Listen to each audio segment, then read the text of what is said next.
grew up in Garland, Texas, which is right outside of Dallas.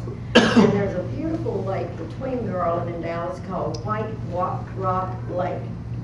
And the White Rock Lake lady is she's actually on this Best Tales of Texas Ghosts, my best-selling book. This is a very interesting book. She is on the cover.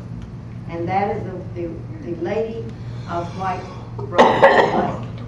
Now, my mother always told me, now don't go parking with the boys on the shores of White Rock Lake. You might see the White Rock Ghost lady. And it seems that this young woman had drowned in the lake. And she is seen in a white dress, dripping wet, walking alongside the road, trying to flag somebody to pick her up. And many people have picked her up. She gets in the car and gives them an address on Greenville Avenue in Dallas, which is not very far from White Rock Lake. It may be 4 or 5 miles, but not very far. And she's in this beautiful white dress, but she's dripping wet. And she gives them an address, and the driver drives along and talks to her a few minutes, and she says, I'm cold, and she says several things. And then finally, as he gets close to this address, he says, now, is this the neighborhood where we need to be? And he looks back, and there's nobody in the back seat. But the back seat is wringing wet.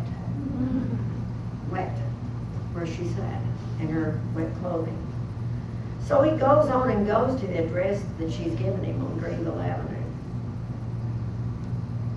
And he goes up to the door, and he says, I had the most strange experience. And they tell him, we know what you've come for, and we know what your experience was. Our daughter drowned a number of years ago in the lake, and she comes back on the anniversary of when that happened. Every year, she flags somebody down. They feel sorry for her, and they pick her up. And she gets nearly home, and then she knows that they're going to be kind and go and report to her family. And so she disappears. And of course, since then, the family have died, the parents of this young woman. And there's evidently no more White Rock Ghost. At least we haven't had any incidents of it. Now I'm going home this weekend to Garland to visit, and I might come back with a new story. They may have found her again. She may have made an appearance. But I know as a youngster growing up and a teenager, we were always told, don't hang around White Rock Lake because you might see the ghost lady. And so that is another, and that would be Dallas's urban legend